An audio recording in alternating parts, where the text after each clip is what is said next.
Hey, listen to Commander Cookout Podcast, episode 172. I'm Brando. I'm here with Ryan, and today we're going to conclude the arc of Level Up Yours. Now hit our theme song!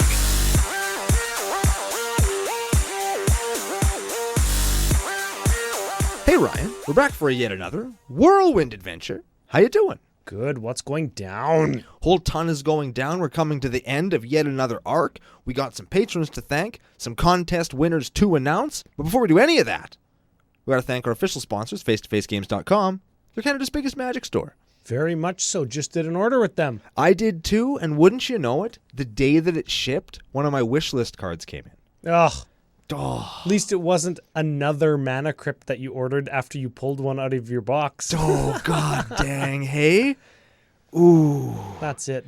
We were talking before the show on how prices by and large haven't been affected greatly, other than maybe Mana Crypt, but the original book Mana Crypt still holds value, and that goes to show that very old cards, when you look at something like Carpet of Flowers too, made affordable through mystery boosters, but the originals do hold their value. Those collectible printings are some still hold some value. I bought a rune tail, another foil rune tail.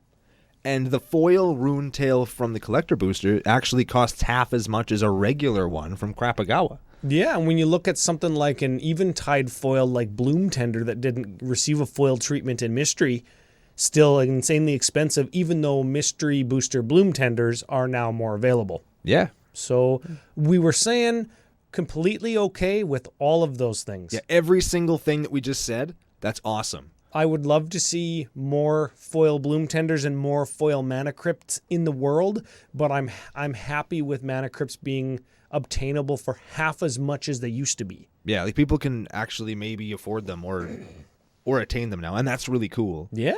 It helps people level up their game. Ooh, level up their collection, which is part of your game. Maybe that's the first mini level up of the episode. If your collection is good, your decks will probably be good. Well, they are... It's the truth. Not mutually synonymous. True. But, I mean, I have bad decks and I have a good collection. If you have a deep card pool, the odds are your decks could be better. We apparently this day and age we do have to be lawyers. Oh yeah. See the pre-show where we're talking about new legislation and mortgage payments. Yeah. Oh, and speaking of which, this is the final episode for the Arc of Level Up Yours where we're doing the Mystery Booster giveaways. But because people asked us, we are still giving hints for commanders on the pre-show. Yes, and if you enter in on that or you guess one or you guess it right, we will enter you in to win the deck next week. That's right. So you still do have one more chance. We kind of pushed the recording of this episode ahead so we could avoid the coronavirus complete and utter lockdown of Western Canada. Yeah. We wanted to make sure we could get this one in. Don't know what we're going to do next week, but we know we're here now. At the very worst, I'll just go to your house. Yeah. And we'll record in your basement. And drink some beer. Yeah. Because we can't actually drink beer directly in this studio. Correct. We've had beer on the shelf outside the door, but we can't have beer in here. Yeah, you know what my favorite part about that is besides drinking beer and doing the podcast, is when I go out into the hall and I see the little lights that indicate whether the microphones are on in all the different studios. Some of them are on, some of them are off. I always watch to see if I can see one go live or turn on, you know? It's a little game I play. Anyways, the hint from the pre-show, one of them was it's good in cats. Yeah, and that's a good one. If you've been paying attention to Brando talking about cats, it's a good one. Okay. Mine was the language on this commander has the same language as the precursor to my Rick Smithies deck, which was Edric Spymaster of Trest. Says, whenever somebody attacks one of your opponents, something happens. Of course, the other commander that has that kind of language, Gahiji Honored One. Yeah. There it is. There you go. So if you guessed it, congratulations. You don't win anything this time, but in the future... Yeah. We're definitely going to reintroduce that as a way to win free swag and or other cool things from us. Yeah, this is fun. I like doing this. And we picked that one like live during the pre-show, and that was really cool. Yeah, we just kind of didn't plan. Yeah, not even we talked about picking one, and then we didn't. So no deck giveaway, but we are doing the mystery boosters. But before that, I was thinking maybe we could do some super sweet Patreon shout-outs. Sure. Great. So part of being a patron with CCO Podcast is the CCO nickname. Yeah. Of course, the preferred deck list channel on our Discord and discounts on altars from myself, free shipping on the auctions. But first and foremost, to be officially welcomed to the nation, one gets their nickname. Yeah, the shitty nickname. Or a really great nickname. People seem to like those. Oh yeah, it's a pretty what's the way to describe it? Pretty wide margin of quality of nickname. Yes, we have really good ones, and then some of them not so much. But I have confidence that these ones are going to be really good. Yes. So first one, and this guy's got a cool last name. Okay. Big thank you, shout out to new patron Jason Ferrari. Is that his real name? I'm going with it. Huh. So, like, I don't know. We could do, like, Racing Ferrari, I guess? It could be a thing, like Ford versus Ferrari. Have you seen that movie? No. No, what about me would indicate that I would have seen that movie? It won some awards, Ryan. That means people like it. That means it might be good. And it's about cars. Yeah. What about any movie would make you think that I saw it? Good point. Good point. So Racing Ferrari, Ford versus Ferrari. Who's in that? That's like Christian Bale, right? Like Batman. Yeah. Batman, Dark Knight Batman, Yeah, and like Matt Damon. Are you sure it's Matt Damon? It's Matt Damon. I just IMDb'd that shit. Oh. Matt Damon Ferrari. Matt Damon. Of course, reference to cult classic. I can't believe I just said cult classic and then followed it with movie on my Magic podcast. Of all people, me. I Right? said that? Team America, World Police. Hell yeah. Or fuck yeah. There we go. It's a good ass show. So anything between Team America, World Police, fuck yeah, Ferrari. Oh, and yeah. Ford versus Ferrari, Racing Jason Ferrari. I'm sure he's never heard that before, but if he has, don't pick it. You pick something else. But if you haven't, that's what I'm going to call you.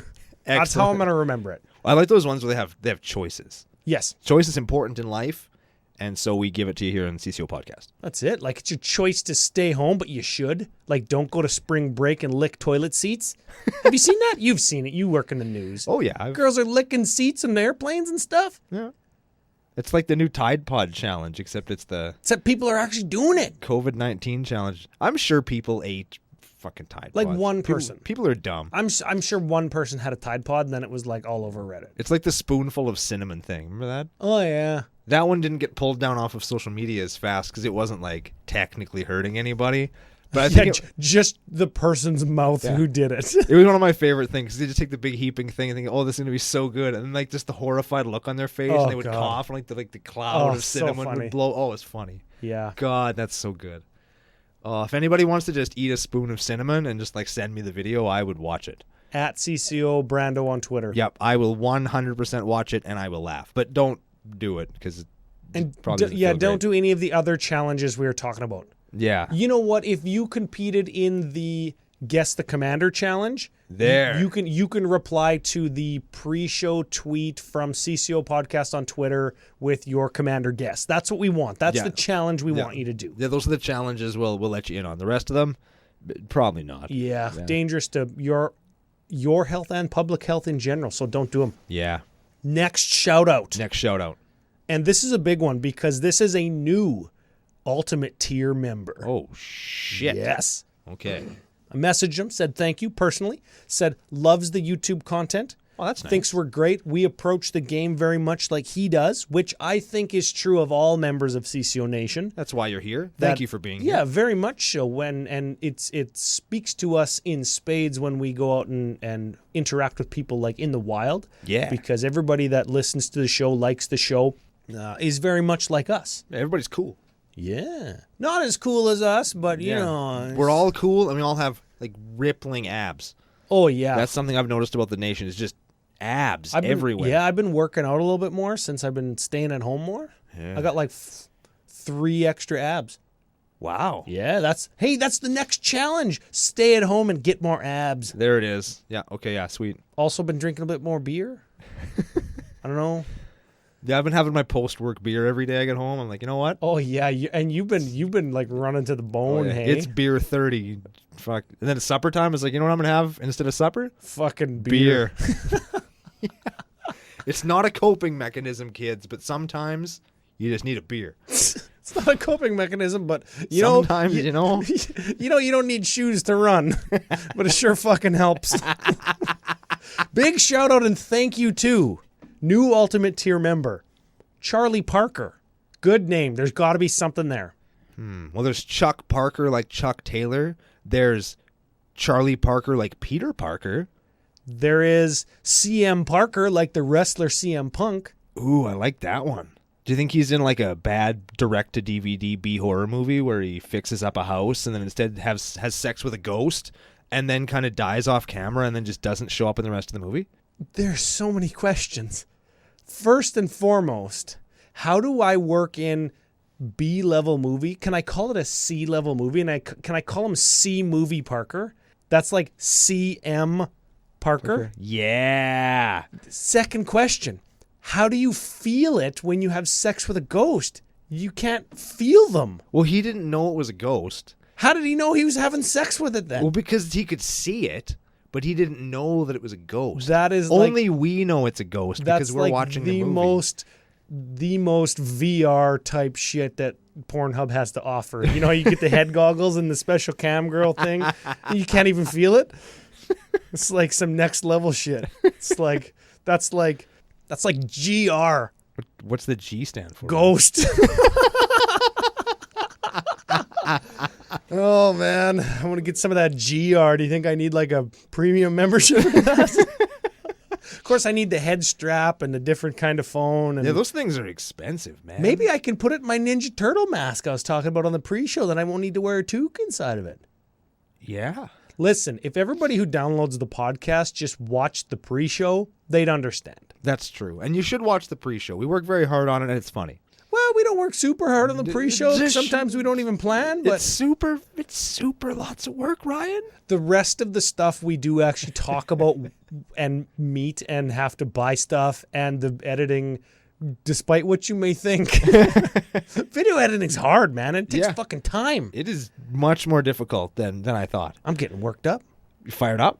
Oh, yeah. I'm like Marshall from Paw Patrol. I have no idea who that is. I was just thinking it as I said it. That's like what I must feel like when you make a movie reference. Yeah, is this how you feel all the time? This is not the arc of opposite.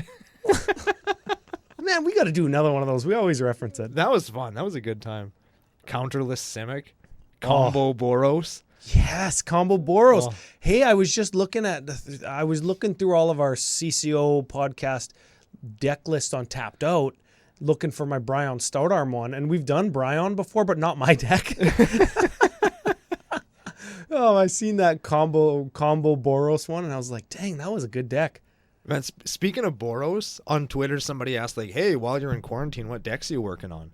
And I'm actually doing this thing where I think I've lost my actual fucking mind, and I just grabbed two people and I'm like, man, both of these would be really cool, but I don't really want to build two decks. So instead of building like a deck for each of them, I built half of an EDH deck for each of these two and then I just shuffled it together and I've been goldfishing it. Are they the same colors? No, it's totally illegal. Can't play it anywhere. I'm just doing it because it's funny. And it's like, this is really good. That's an interesting thought experiment. Yeah, maybe an opportunity even to level up. Maybe. Like there's a white one and a red one, but there's no white and red cards. It's just like white and red cards together in a fucking... This is the shuffling sound. And it's... That does not translate to microphone very well, let me tell you. Yeah, you're probably right. Yeah. But it's fine. The moral of the we're story doing is... some GR shit right there. Hey, no, moral of the story. We're all over the place with this episode, We're obviously, everywhere. because we're having a good time. This is the first time I've been in town since last week. Yeah, this is my first like non-work interaction with somebody in a long time. So I live in the middle of a field. Yeah. Actually, I haven't even seen my neighbors. We didn't finish Charlie Parker's nickname. I want to call him the CCO movie star, CM Parker. That is C-list movie Parker. I dig it. CM Parker. So we got a princess, a pope, Oh, and you know what? enforcers, and It's good. The Pirate Princess of CCO from last week, the PP of CCO, didn't even think of it. Totally missed the boat, and that is just the greatest. Perfect. The PPP of CCO. So good. So what are we on today? What are we? CCO now with a PP. Gotta do it. Gotta do it. That's it. So we're talking about level ups. We are. And we had a couple prepared that were our own personal level ups after we've, over the last 4 or 5 weeks, talked about people out in the nation, how they've further enhanced the quality, the depth, the fun level of their game, their builds, their budgets, their collections we touched on in the pre-show? Or was it in the actual show? It might have been in the actual show. It's been a long time, right? It's been at least 17 minutes. Yeah, I had to lean over to see the clock. And we thought we would give you a couple of hours.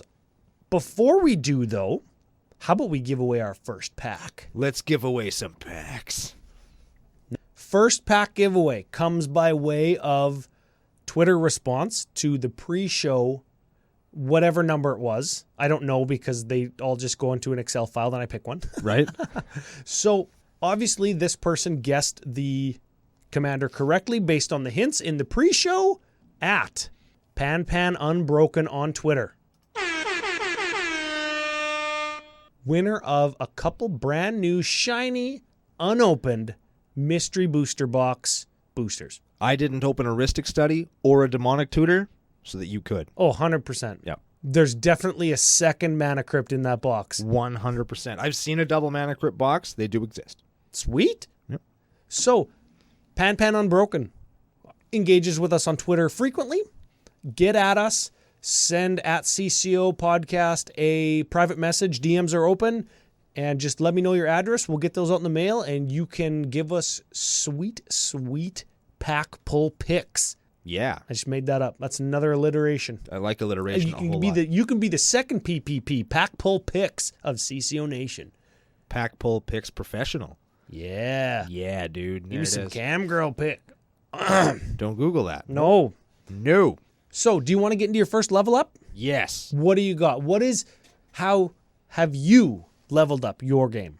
Well, I've been doing some thinking, and the first one I thought of was not so much a game, but the game outside the game, the physical act of playing the game. And I was thinking to myself, like, one of the things that I've gotten super efficient at playing my Omnath deck is shortcutting.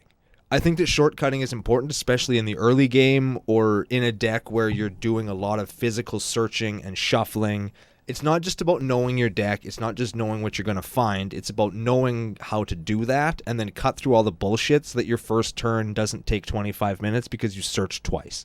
Yeah. Like nothing. You're talking about like physical manipulation of cardboard in your hand and in your library. Nothing puts the damper on a game like somebody going, fetch land, fetch the land, put it into play, tap that land, exploration, another fetch land, and they fetch, and you're like, what are you going to, and then they just say go. Yo, yeah, Like- and they leave it untapped. Yeah, like that's the worst. It's You like, could add in like a mystical tutor after all that.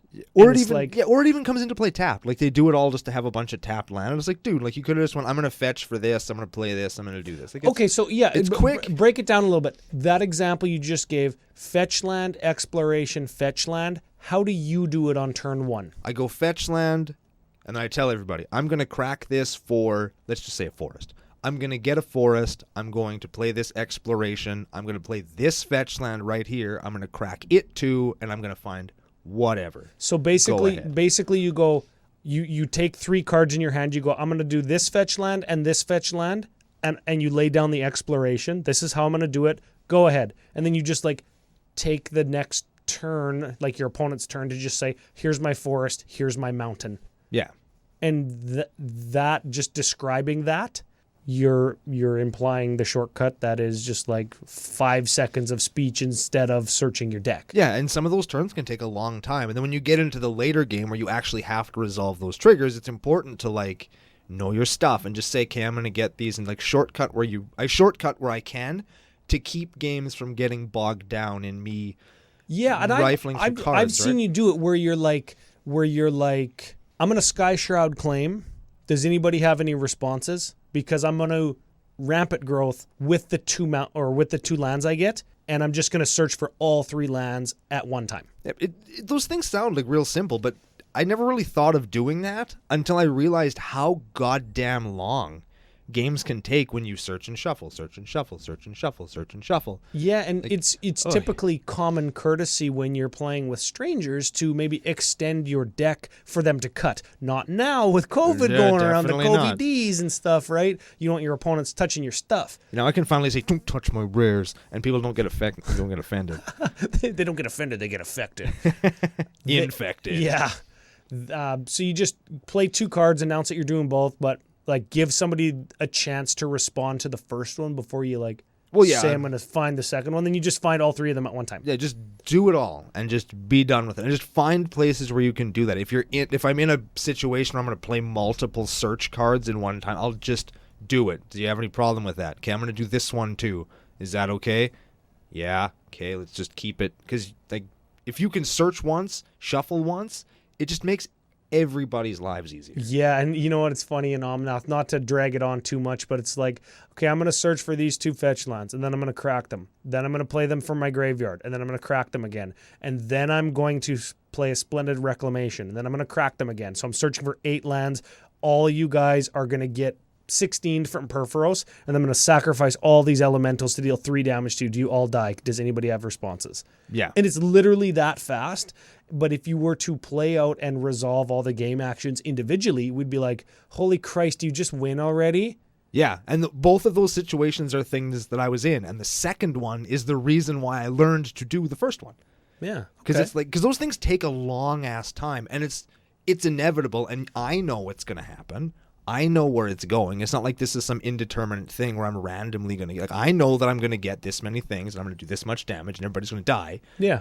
But you've got all the math figured out, and you just have to demonstrate it to the point where nobody can actually interact or respond to it any longer. If you've got any gas left in the tank after that, then you just kind of redo your math and kind of continue as planned. Yeah, and it makes life so much easier. I think that people appreciate it too, where it's like, okay, here's what I'm going to do, here's what I'm going to do, here's what I'm going to do. I do the same thing in Zada where there might be multiple searches, or with Zada, let's say I got 10 tokens and I've got 1 card that I know that I can win with on this turn, where it's just like, okay, I'm going to cast this. Any responses? No. Okay, it's going to resolve and I'm going to draw 10, but before I do, I'm going to cast this. Any responses? Like I might have the Pyroblast in my hand, right? Sure. I'm going to cast this and draw 10. Any responses? No.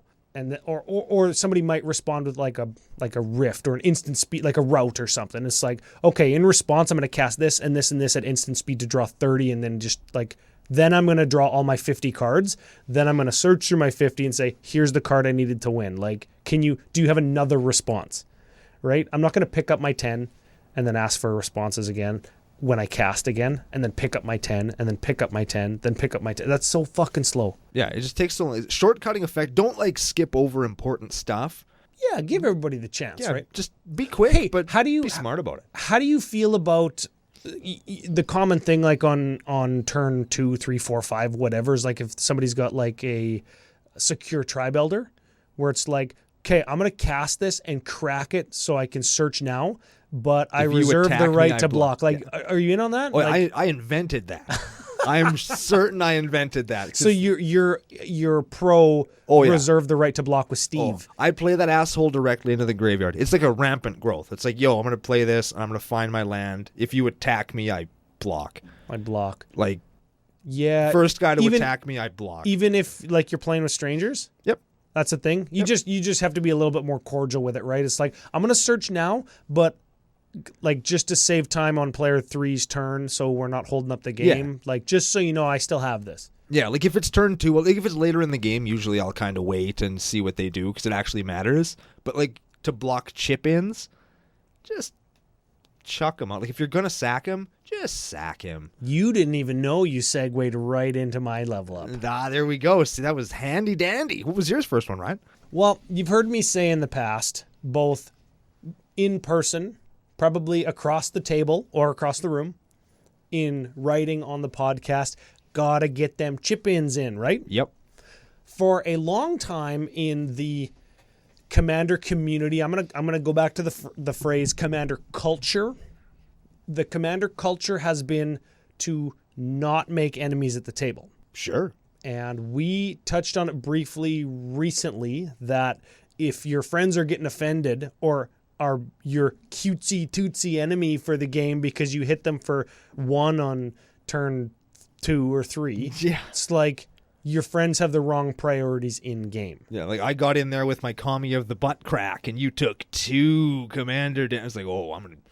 Oh yeah, it's over. We're enemies for the rest Here of the it night. comes. Yeah, no. Parhelion 2, clone Parhelion 2, crew both take 32, you dick. And it's like, what? We're not into that. I like to think that there has been a shift in the culture of Commander to get those chip-ins in, right? We've been conditioned to just sit back and block as to not make enemies. But have you ever noticed when you play with somebody who primarily plays Standard or Limited, they come over to Commander and they play their mana dork, maybe not realizing how important like your turn 3-4 play is to set up your mid and late game, but on turn 2, they're like, oh, I don't want to cast XYZ thing in my hand yet. And they attack for like 2 points of damage.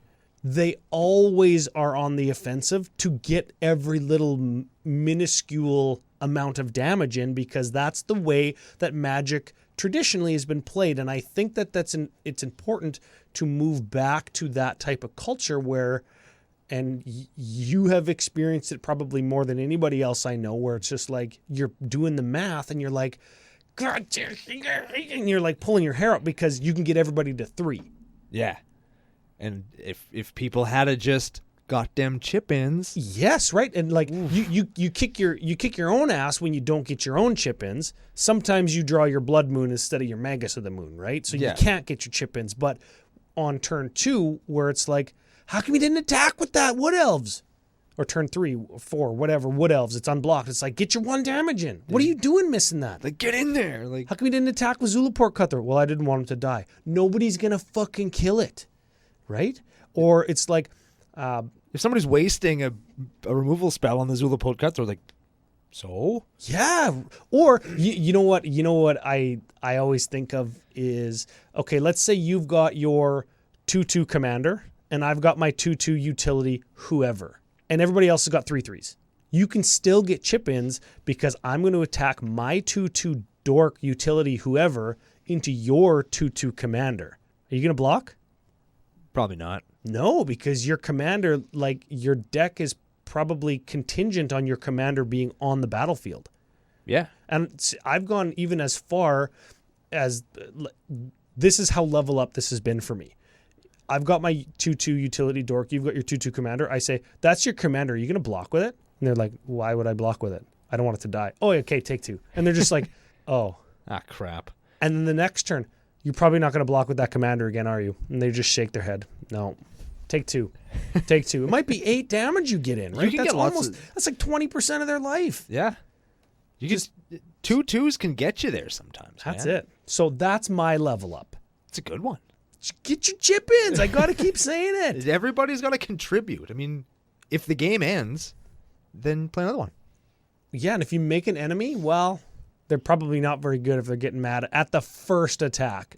Maybe if I keep getting chip ins like for 8 or 10 damage. Yeah, like if you're mana hosed and you're getting in there for 15 with your 1/1 and like they got 2 land and they've been discarding cards the whole game, like maybe lay off.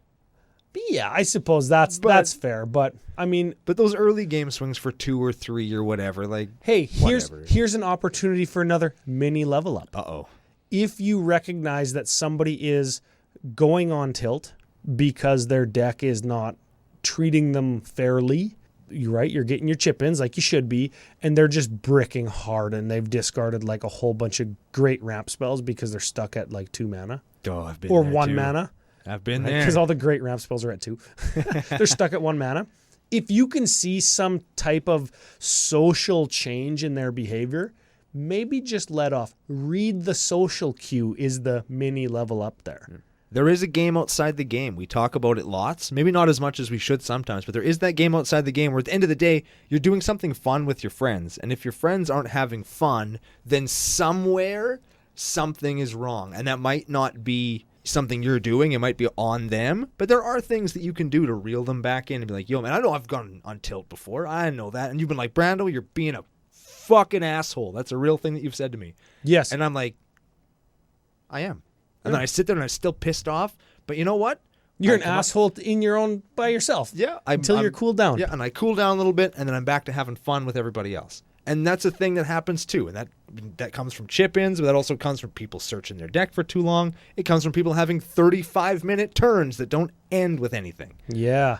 You know what? I got one more thing with the chip-ins damage. I thought of one more thing as I was looking at my show notes. So if I can get in a game, or if... No, I'll stick with just me. If I can get in 10 extra points of chip-in damage on opponents, just randomly, 1 to you, 1 to Evan, 1 to Steve, couple here, couple there. If I can get 10 damage in, that's 25% of somebody's life total. Sure. If I play 4 games in a night, as we might do at our weekly Tuesday Dude Bro night, Yeah. that's 40 damage per week. That's the functional equivalent of knocking a player out of a game. If there are 4 weeks in a month, I've knocked 4 players out of games. Oh, that's a win and a bit. That is increasing your win by a game per month. Ooh. Plus 25%. Right? So whatever. A game per month, let's call it. Sure. Right? So if you are the kind to keep track of that sort of thing, you should also be looking at getting more chip-in damages because you're going to win an extra game per month, and that's important. Man, you're blowing up spreadsheets all over the internet. I know people keep track of that kind of shit. It's fucked up. Let's give away more packs. That was the air horn. Next pack giveaway comes by way of YouTube comment. I assume guessing the correct commander in a comment somewhere from a spreadsheet somewhere that I just blew up. Nice. Congratulations to Greg Big Dick Jones. I figured I'd switch it up on you. Definitely corny, but fits with the nickname. Use your imagination, people. Yes. So big thanks for the YouTube comments. We appreciate it. We appreciate people watching the pre-show. It is lots of fun for us to do. And a lot of the times we lament that we don't turn the camera on sooner because a lot of the funny stuff actually happens before we actually look at the show plan. Yeah. We're planning the plan to the thing. It's a whole thing. So get at us. I know that you engage on the Discord channel a ton, obviously on YouTube. Get at us, even though we already have your address. Yeah, but still, it's important. Yeah. It's important shit. That's it. What's your next level up? My next level up is, this one's a little more personal. I'm going to get personal on everybody in the nation. You got Kleenex? No, I got a sanitary wipe, though. Gross. That I've been using to wipe down the studio. But this one, right around the time we started playing EDH, I'd kind of become disenfranchised with a lot of constructed formats. So I'm like, I don't want to be a fucking part of this anymore. Cobblade was ruining my life. They just got rid of Extended. Yeah, the format that I liked was Extended. It was gone. Innistrad had come out, and all of my decks had rotated, and it's like, what the fuck? I don't want to invest a bunch of money in this, so I kind of picked up on EDH, and it took me a long time to get there, and at first I don't think I was super, not tight on my building, because I'm okay at deck building, but obviously I have a podcast where I do it all the time. But the starting off was very, very slow. And then I got kind of good, and I found a middle ground. I got really comfortable in all of my decks and how I did everything. And then I kind of felt like I got complacent. I still loved playing Magic with everybody, and I still really liked being with my friends and being a part of I wasn't really part of the greater community at the time because I'm not super social media savvy. I'm trying. We drank way more beer then, too, and I lived really close to you. Yeah. Yeah, okay. It was super good. We were having fun, and it was everything I wanted it to be, but there was a time right before we started the show where I'm like, man, am I even good at this? Sorry.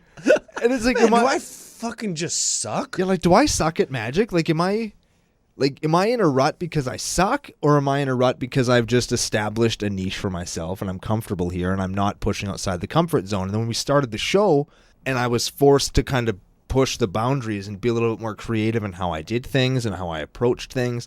And I had to try new things that I just hadn't been doing before. It couldn't be all aggro all the time. It had to be new stuff. I remember talking to you about this a couple times, maybe once since we started the show, because it was probably in our minds as a topic. But I remember talking to you about this and saying just like that, you're comfortable here in this avenue or in this lane of the freeway.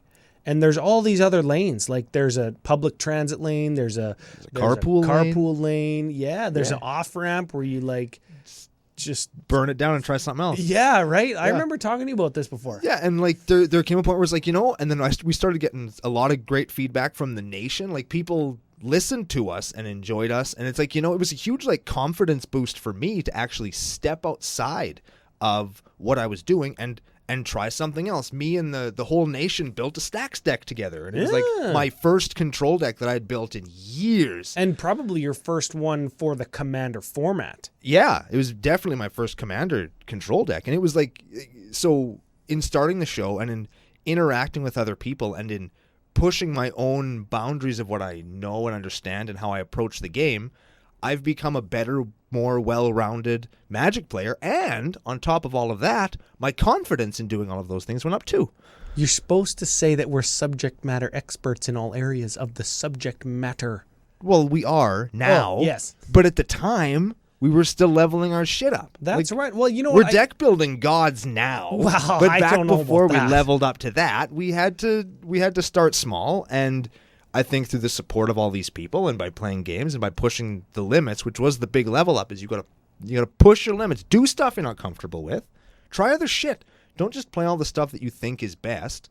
Try something that you think is bad, and maybe it'll change your whole life.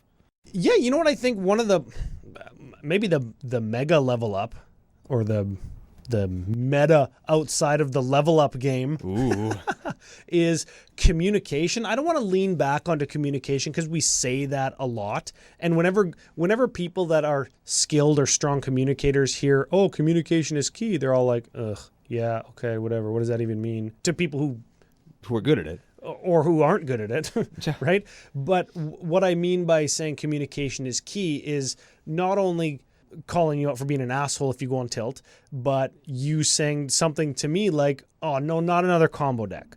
Or, hey, what do you think? I'm trying to build this deck. And I see some card that I know that you like, that you put in lots of decks. I'm like, what is this doing in here? Well, I don't know. It's good. It's like a backup thing. It's like, well, it's a backup thing if this is just an example. Yeah. This is a backup thing if you're playing this other strategy that you're familiar with, right? Yeah. Is it viable here if it's the only thing that does that?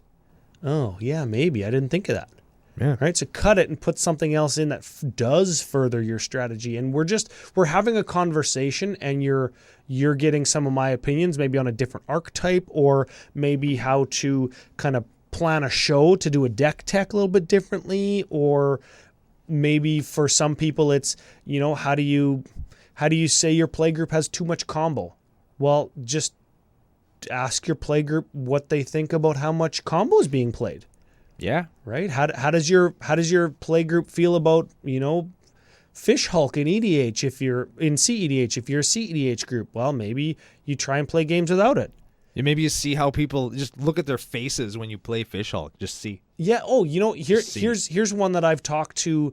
It was either, I think it was at a Dude Bro Magic Night when you weren't there, and I mentioned that I think it would be a cool thing to try just in our isolated group.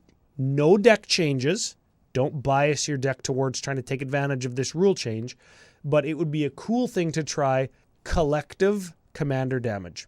21 points of damage total from all commanders. Kills you.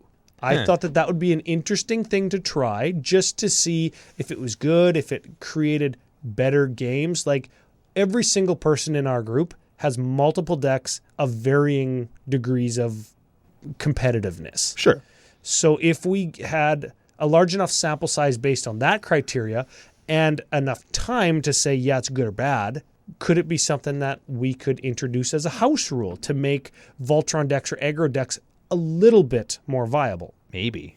right? So just that kind of conversation, even if we never do it, because we probably fucking never will, right, gets people thinking, oh, that's where Ryan's head is about how bad Voltron is. That's where Ryan's head is on how good life gain is as a result of no Voltron commanders, right? Why do you think there's so much life gain in our meta? Because nobody's playing Voltron decks. Nobody's playing Infect, right? And then when I bust out like a Ricksmithies and kill everybody with Triumph of the Hordes, everybody gets butthurt. And I'm like, well, yeah, quit playing so much life gain, start playing more interaction, right? And it's like... Stop playing a Souls Attendant and play a Swords to Plowshares. Yeah, so that's just giving each other kind of a frame of reference for how we're thinking about the game is very important in a tight-knit group of friends. And I think that's what you and I have done for each other with the show. Yeah, and I think that like if you liken it to a swimming pool, you want the whole swimming pool to be the deep end and not to have one end be shallow. Oh, no, you need one end to be shallow, don't you? No. No? Nah. F the kids. Yeah. They can drown or swim. You want to come out of the shallow end of the gene pool or the deep end, Ryan? we're totally using like different examples here. You want depth. Depth. You don't want it to be you don't want to build it of a paddling pool. Yeah. You want one of those sweet Olympic pools with the lines on the bottom and those weird little floaty ropes. I'm not much of a swimmer, so I'm not sure what any of that shit's for. I just like to bob around in the water. Yeah, you had me, you lost me at depth. Don't Google that. Well, maybe by itself you can Google it. Yeah, depth is fine. But in conjunction with any body part, do not Google it. It's definitely one of the dimensions that make up our world. Depth is important to understand, and length and width and time. And then you have all the dimensions. Well, arguably. We're not doing the physics thing, Ryan. We're not Quantum Cookout Podcast. Definitely a Q. Shit. It does have a nice ring to it, though. I like that one. I tried. All right, I tried. Oh, that's super excellent. So what's your next one, Ryan? My next one, this is kind of weird. And here's the thing. I haven't mentioned the old Paramacon Persistent Petitioners deck in at least 2 weeks. I got the itch. Oh, shit. Okay. This level up is the level up of learning how not to lose. Doesn't necessarily mean you win. But the level up of learning how not to lose is multifaceted. It comes by way of deck building decisions. I totally thought you were going to talk about not being salty. Also that. You have to be okay with not always winning. Very important. And taking, not losing as a victory when you're playing decks that are bad enough. Yeah. But it comes by way of deck building decisions and then a lot of leveraging in game or just what's a good couple examples here. How about this? If you attack me, I'm going to Paramacon next turn so you can never attack me again. That's like base level. Next level is like, if you attack me, I'll kill it, but it has to, like, he's got no blockers, so attack him. No, I don't want to attack him. I need a blocker. If you don't attack him, I will kill your creature. Right? And that gets your creature tapped, attacking player 2, and then player 3 can attack you. You don't want your creature to die. I want player 2 to lose life, and I want you to lose life. So I'm going to leverage you to attack player 2, and I'm going to make player 3 also attack you, because I'll do the same threat to him. And with my deck building decisions, I can also not die. Because I'm playing a Pillow Fort or some very light stacks, or I just have blockers that I don't care about, right? And that's kind of control strategy 101, but my deck also doesn't have a very stout or powerful or competitive, whatever you want to call it, win condition. It's just there for me to play as long of a game of Magic as I want to, or as I'm able to continue to use my voice to make myself not die. Do you play a Temple Bell in that deck? I don't. You really should. Oh, yeah? Yeah. Why? Well, because I'm going to mill somebody out and then make them draw? Yeah, not happening. Well, because milling is part of the win condition, and if they're playing an Eldrazi Titan, one of your win conditions is gone. That is true. So you got to mill them all the way out, which would be impressive in that deck. Yes. And then in response to them totally nerfing your win condition, you're like, ha, Temple Bell. That's bitch. it. That's also, it. Temple Bell plus Smothering Tithe. There's a fucking level up for you. Oh, yeah. That's I don't even play Smothering Tithe in that deck, but Oh, yeah. I could. Oh, dude. I could. It goes good with my Sphere of Safety because they're both enchantments. Yeah. Smothering Tithe, and then next turn, Sphere of Safety, you got to pay 2 to attack me. I'm going to go on a tangent. I'm going to tell you one of your level ups. Admitting that you were totally wrong about Smothering Tithe, and I was totally right. There we go. I did name it as my number 1 card of 2019 in Commander. Not when it was released. You know, you know what? There is a level of humility in admitting that maybe I misevaluated the card a little bit. I was trying to be as sound as possible in that, and I'll just reiterate my argument very shortly. It costs 4. There's only 3 opponents that draw cards. So even after I spend 4 and a card, it comes back around to me. If nobody paid, I still have not made my mana back yet. And I haven't made my card back yet because I can't make my card back until I've made more mana than the card Smothering Tithe cost. That's how I evaluated it. In addition to that, you can have an opponent like pay the 2 so you don't get anything, which makes it even slower. Or if they have infinite mana and infinite draw, for example, like most Blue Sun Zenith combos do, well, they'll just pay and you never get any mana, right? So there's all these kind of qualifiers that make it seem as though it could be not as good as it is. Of course, if they have infinite mana and infinite draw, you're going to lose anyway. So what the hell do you care if you have a Smothering Tithe? Most likely, well, if I had mana as they draw and I could do something like, yeah, bad example, but Yeah. you understand. I understand. There is definitely a level up to be had there in admitting that you were wrong, and that could come by way of deck building decisions, meta choices, deck decision if you're playing in like a league or a CEDH tournament, for example, card choices, how you react to scenarios in your playgroup or meta. Yeah, dude. That's a big one. We had a guy at our local game store storm off because he was convinced that a player cheated because he like 40'd him. Well, I would win too every game if I cheated, and then he just left.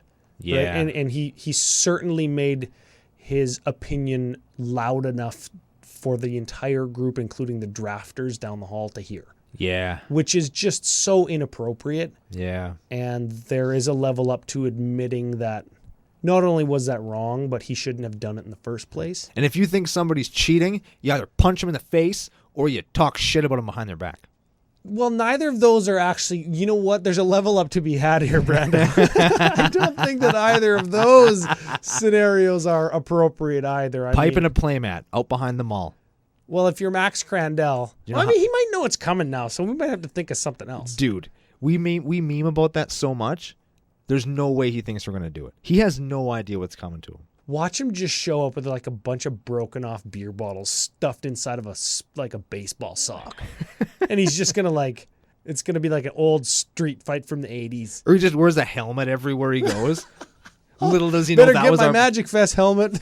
little does he know that was our plan the whole time, was to make him look even more ridiculous whenever he leaves the house. Oh man, sorry Max.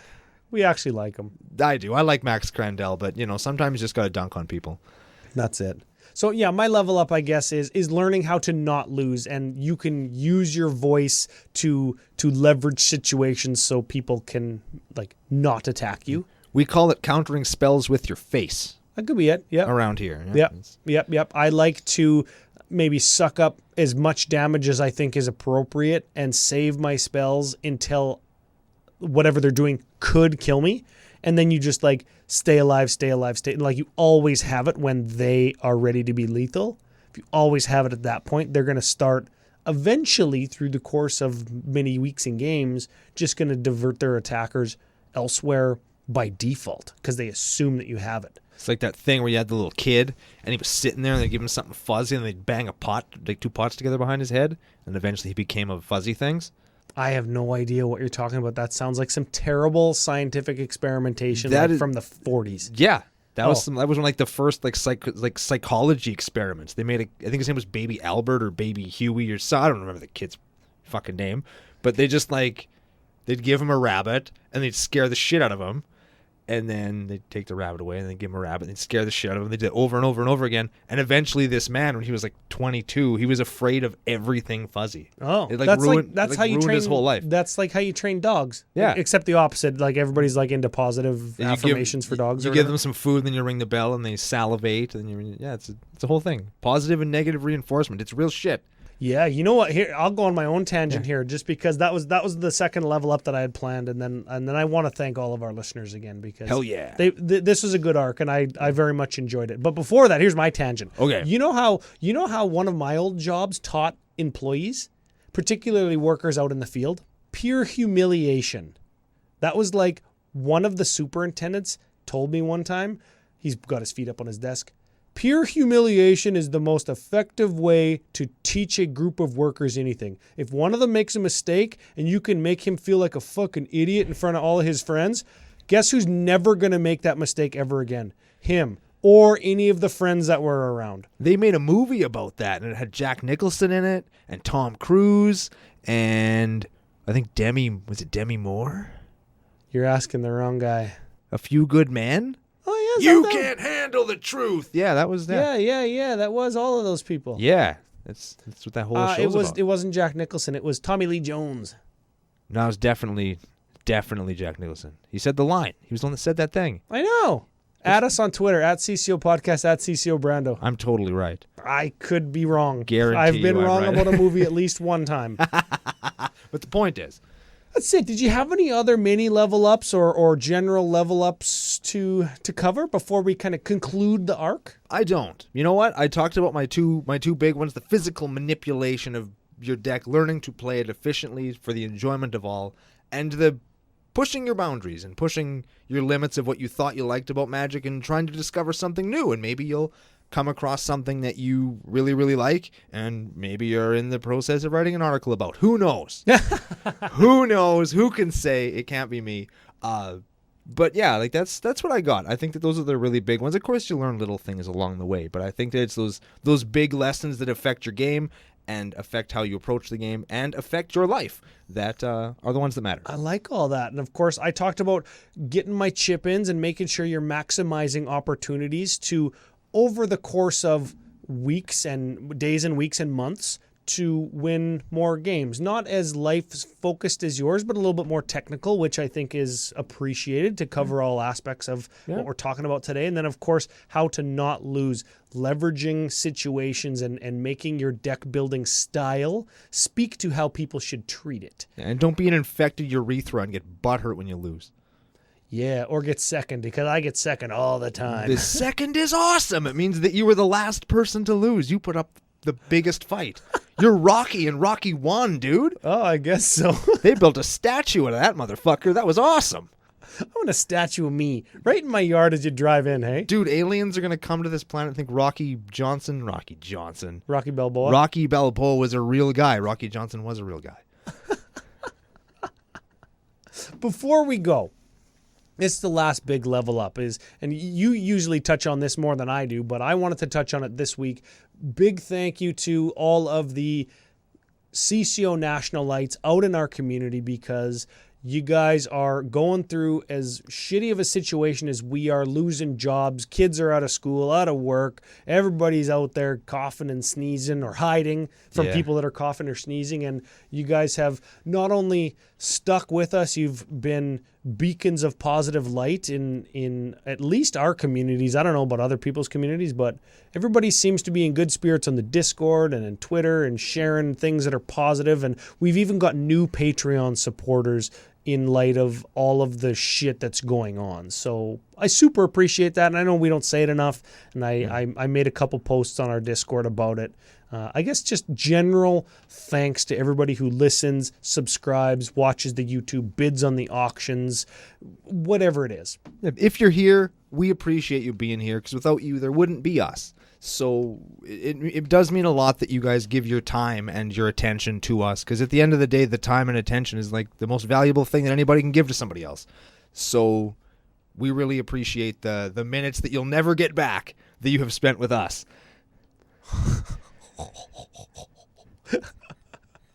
We stole their minutes. Yeah. That's right. Big thank you to FaceToFaceGames.com. They are Canada's biggest Magic store. And thanks to you for letting us steal all of those minutes. I hope you don't regret them. And we're going to be back to take some more away from you on the next episode of Commander Cookout Podcast. Hit our theme song!